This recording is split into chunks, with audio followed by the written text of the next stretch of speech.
Retour sur ce plateau pour la deuxième partie de notre émission consacrée à l'instabilité des prix dans le transport en commun.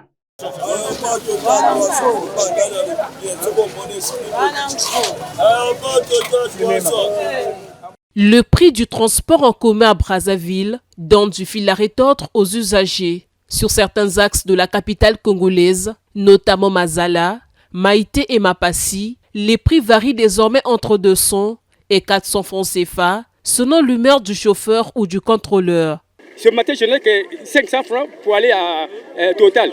Aller-retour, 500 francs. Bon, maintenant qu'on est en train de me demander 400 francs. Donc, je ne peux pas, si j'accepte, je peux peut-être aller et le retour, je suis bloqué là-bas. C'est pas bon. S'il y a les autorités qui veulent mettre l'ordre ici.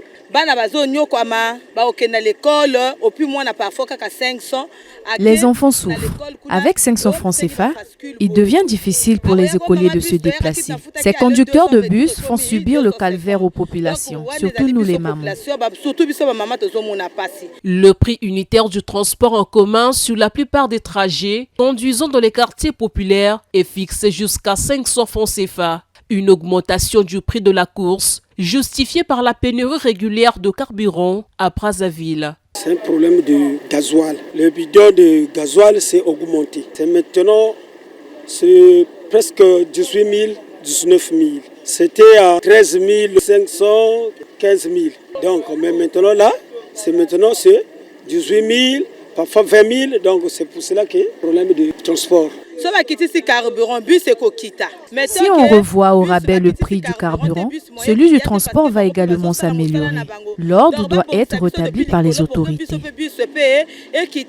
Malgré la mesure prise par les autorités et l'intersyndicat des transporteurs en commun visant à sanctionner toute tentative d'augmentation du prix de transport, à l'issue de la réunion du 29 juillet 2024, les populations subissent l'instabilité tarifaire et la loi des transporteurs sous le regard lancinant du gouvernement astreint aux mesures du FMI. Voilà, nous venons donc là de suivre cet élément où les prix de transport en commun varient d'un transporteur à un autre. Dadi, cette augmentation anarchique des prix de transport est-elle justifiable ou justifiée? Bon, c'est une sorte d'augmentation, vous l'avez dit, anarchique, incontrôlée, parce que si vous avez le mot incontrôlé, vous enlevez c'est contrôle, c'est-à-dire qu'il n'y a pas suffisamment de contrôle. Qu'est-ce qu'on contrôle exactement? C'est les prix, parce que au départ, les prix de transport sont d'abord fixés par les autorités publiques. Mais après, vous avez la loi du marché qui fait que quand il y a rareté, il y a plus de valeur sur le projet ou l'objet prend plus de valeur. Donc, par exemple, quand vous avez des problèmes sur l'approvisionnement en carburant, bien sûr, les questions de prix deviennent un peu plus difficiles. Et malheureusement, aujourd'hui, les problèmes d'approvisionnement en carburant sont devenus comme une sorte de problèmes chroniques. On ne sait pas jusqu'où cette problématique va arriver. Donc, on est en face d'une sorte d'impasse. L'impasse, c'est aussi, moi je trouve que même les prix, on pouvait même accepter. Le problème encore, c'est le morcellement d'itinéraires. Parce qu'il n'y a plus, des lignes qui sont respectées. Si vous allez à Pointe-Noire, vous prenez ligne 3, ça va jusqu'au bout de ligne 3, ligne 4, etc. Mais les lignes ont été fixées un temps dans ce pays et personne ne les respecte plus aujourd'hui, personne ne les fait respecter. Parce que si par exemple on dit que voilà, le trajet il est le même, mais compte tenu de l'augmentation des prix de carburant, bon, on augmente le prix, mais du même trajet. C'est impactant, mais c'est supportable. Mais aujourd'hui, vous avez d'abord le trajet qui n'est plus le même parce que le morceau est pété 3 fois et le prix augmente sur le morcellement de ces trajets-là. Donc, c'est du désordre à l'état pur. Donc, quelque part, il faut on sévisse là-dessus pour revenir d'abord sur les faits de trajet et permettre à ce que on réussisse. Mais non, quelque chose qui avait aidé, nous on a été étudiants dans ce pays, quelque chose qui avait aidé, c'était la STPU, c'est-à-dire la Société publique de transport commun urbain. Cette société-là permettait avec des longs trajets à ce que quelqu'un qui n'est pas totalement pressé, qui a du temps, peut prendre son trajet, rentrer chez lui le soir Et d'ailleurs, même les transporteurs ont appelé ça mal à l'aise en Lingala, c'est parce que ça ne leur permettait plus de refaire les mêmes choses. Aujourd'hui, la STPU a disparu, et quand elle a disparu, le phénomène a repris de plus belle. Pourquoi la STPE a disparu? Parce que nous avons une maladie incurable qui est celle de ne pas très bien gérer les entreprises publiques. Et d'une certaine manière, une entreprise publique, on peut aussi bien la gérer. Moi, je passe à côté, je vois Congo Télécom, qui est une entreprise publique qui est aussi gérée par un Congolais. Donc ce n'est pas un dieu, ce n'est pas un sorcier, ce n'est pas un blanc non plus. C'est un Congolais qui a réussi à relever cette entreprise-là. Donc, il y a des défis de cette nature qu'on doit prendre en ligne de compte.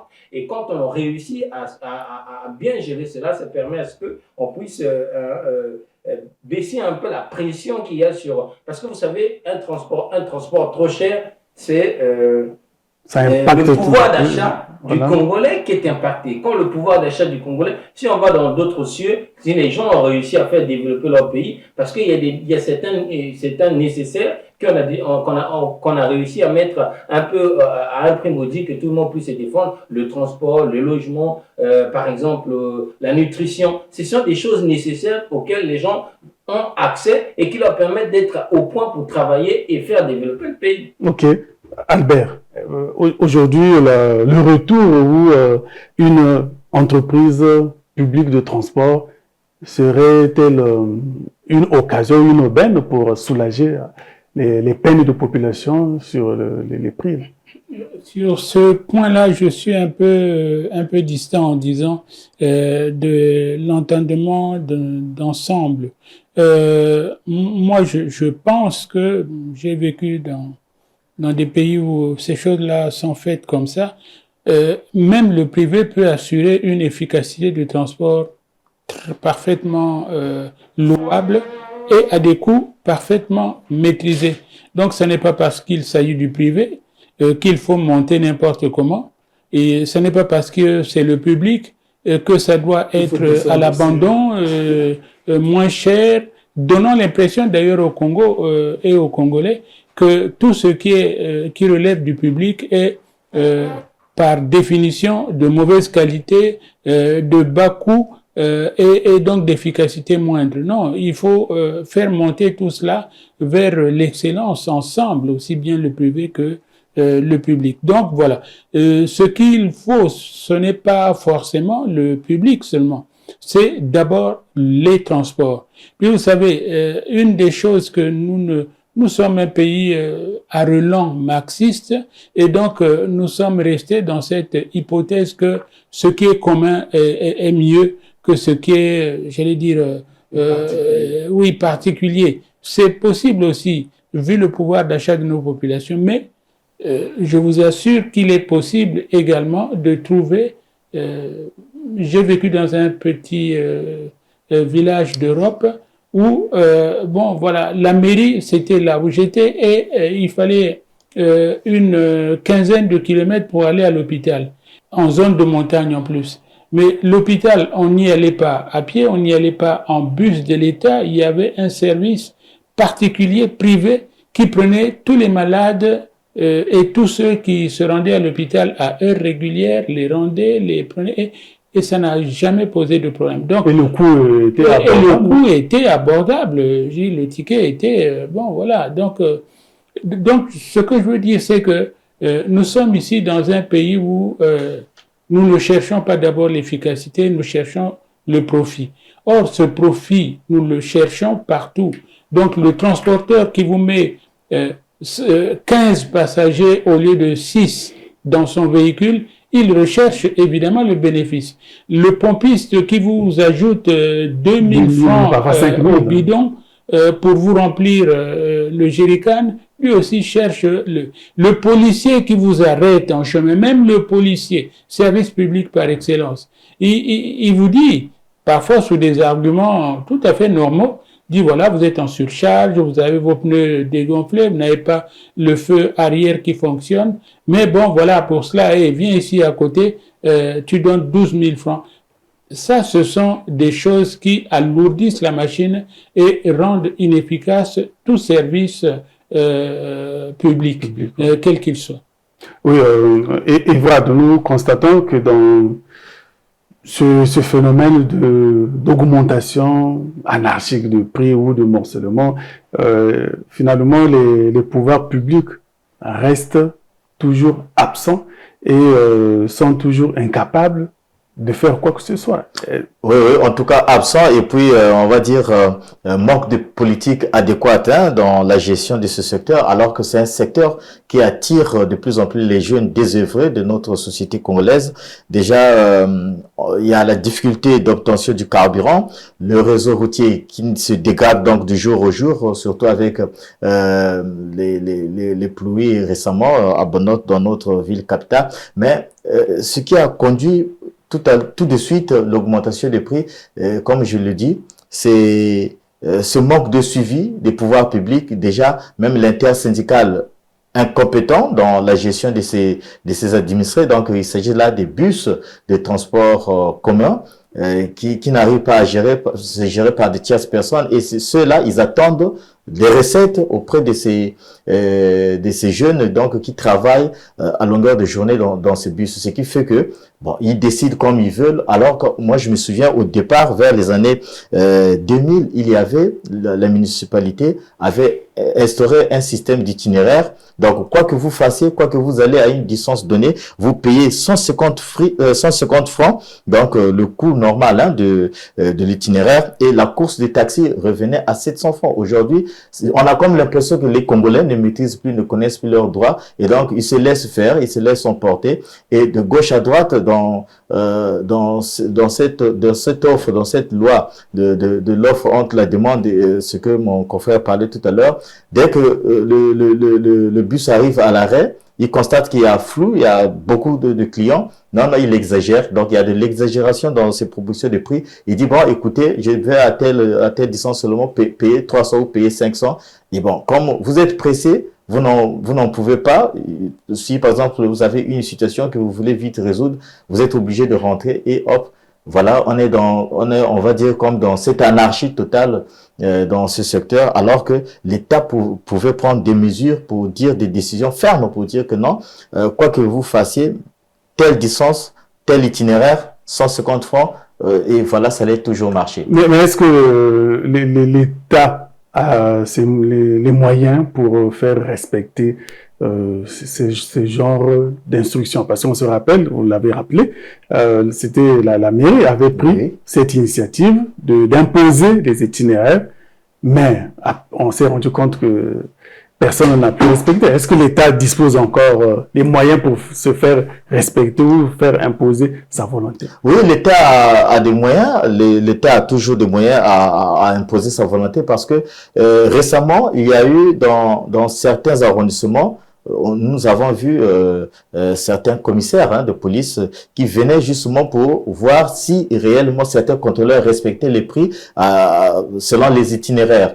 Et cela a énervé bon nombre de transporteurs. Après, ils se sont pris à la population. Mais voilà, comme vous êtes en train de vous plaindre et vous faites appel à la police de nous mater, bon, nous également, bon, à tel endroit, on va plus circuler, ou bien vous allez rester abandonné à vous-même.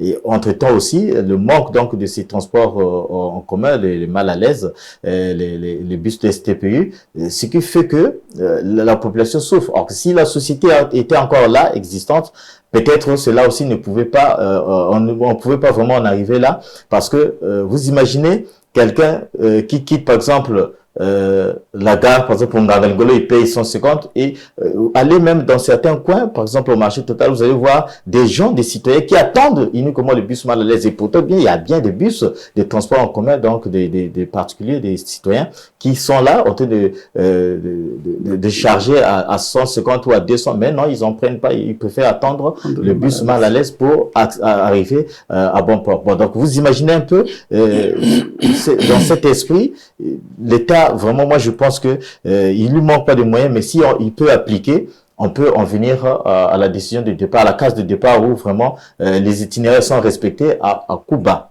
Voilà. Dadi, vous l'avez évoqué, c'est souvent quand il y a pénurie de carburant mais la pénurie de carburant n'est pas toujours pérenne, mais les prix, on constate ces derniers temps sont toujours en augmentation. Alors, ce qui nous intéresse, pourquoi finalement les autorités n'arrivent-elles pas à sévir, à appliquer la norme? Pourquoi les autorités sont passives? Albert a tout dit, hein, l'État c'est le plus froid des bons sont froids, mais quand l'État devient chaud, avec un billet ou 1000 francs en poche, c'est l'émiettement de la responsabilité. Parce qu'en réalité, c'est Montesquieu qui dit, par la disposition naturelle des choses, il faut que le pouvoir arrête le pouvoir. Si les transporteurs se sentent surpuissants, il trouve qu'il y a suffisamment de clients, et parce que parfois il arrive à un arrêt de bus, il y a tellement de clients que voilà, il a tous les pouvoirs. Il peut se dire, bon, je baisse, j'augmente le prix. Et les gens qui sont dans le besoin, ils sont totalement astreints à suivre aveuglement, c'est de le dire, parce que, mais qu'est-ce qui peut empêcher cet homme puissant à appliquer ce qu'il veut? C'est l'État, c'est la puissance publique. Mais le problème avec la puissance publique, c'est que la règle, quand on la contourne, c'est là qu'elle disparaît. C'est-à-dire, lorsque on trouve un transporteur en train de faire un morcellement, une augmentation de prix, et qu'il a une amende particulière qu'il paye, et que cela se répète pour tous les transporteurs, tout le monde intègre la règle. Mais si, par exemple, chaque policier, chaque personne, selon son bon vouloir et selon ses appréciations, règle le problème à sa manière, je trouve une augmentation de prix d'au moins 15 000. Pour lui, c'est 15 000, et les chauffeurs et les taximans, quand vous prenez les bus, ils vous diront, le monsieur là, lui, il blague pas, pour lui, c'est 20 000 au minimum, l'autre. Donc, à un moment donné, c'est ça qui fait disparaître la règle. Je pense que il y a un moment, il faut trouver peut-être une certaine dématérialisation de ces paiements, des infractions, que voilà, quand quelqu'un a une infraction, que le policier, voilà, il y a un mécanisme par mobile money ou quoi, qu'on paye directement et que ça passe pas par la main. Comme ça, les gens vont intégrer qu'est-ce que c'est que l'amende, et ils feront finalement attention à ne pas répéter les mêmes choses. Parce que aujourd'hui, qu'est-ce que l'on peut faire? Qu'est-ce qu'un ministre dans son bureau peut faire pour régler le problème d'augmentation de prix, alors que ça s'est fait sur pratiquement dans toute la ville, ou même au fin fond même de Kintélé, lui il est ici au centre-ville, il fait quoi? Si c'est pas la continuité de l'État à travers les personnes qui sont amenées à les représenter sur place, donc la police. Donc c'est à ce niveau-là que les gens doivent prendre les responsabilités. Parce que, vous savez, quand vous vous avantagez sur un sujet, il ne faut pas oublier que un jour, votre fils, votre femme, votre parent malade aura besoin de prendre un transport. Et donc, vous avez eu de l'argent pour votre propre gain, oui, mais à un moment donné, un jour, vous allez vous retrouver dans une situation qui sera pénible. Donc, c'est l'intérêt général qu'on doit aujourd'hui prendre en ligne des comptes. Ceux qui ont la responsabilité de l'État doivent regarder l'intérêt général. Tout le monde ne subit pas les difficultés de transport, ceux qui ont leur voiture, ceux qui ont les moyens de payer des taxis au prix où les taximans veulent. Mais il y a la population qui subit cela, et les gens doivent se mettre au niveau de ceux qui ont le plus faible revenu et qui sont obligés, malgré que hier il y avait eu surfacturation, il vient encore le lendemain parce qu'il n'a pas le choix. Et c'est à ce niveau-là qu'on doit essayer de faire attention. Oui. Et ce qui est ubuesque dans cette situation, c'est aussi que nous n'accablons pas la force publique, parce que il n'y a pas, c'est toute une chaîne de déresponsabilité finalement qui aboutit à cela. Mais parmi les voyageurs qui s'agglutinent le soir à l'entrée des bus, qui fixent leur prix, leur destination, imposent leurs caprices, il y a aussi des policiers, certes en civil, qui ne sont plus de service, mais eux aussi ils payent, ils ne peuvent même pas brandir la puissance de l'autorité de l'État pour dire mais qu'est-ce que vous faites? Est-ce que ça c'est permis? La parole c'est vous payez ou vous descendez. Ça c'est la surpuissance des conducteurs. Vous payez ou vous descendez. Celui qui ne veut pas. Les phénomènes vont jusqu'à des détails tels que vous n'avez pas la monnaie sur vous. Vous ne montez pas à bord du bus. Vous ne pouvez pas monter. Donc ça veut dire que ici nous sommes dans un état d'anarchie qui fait qu'il n'y a que effectivement la force publique qui pourrait l'arrêter. Mais quelle force publique? Si moi-même sachant, comme l'ont dit mes deux excellents confrères, que celui-là, quand il vous arrête, il suffit de sortir 20 000, il vous relâche. Tout le monde peut payer 20 000. Mais est-ce que quand je parle des taximens, des chauffeurs,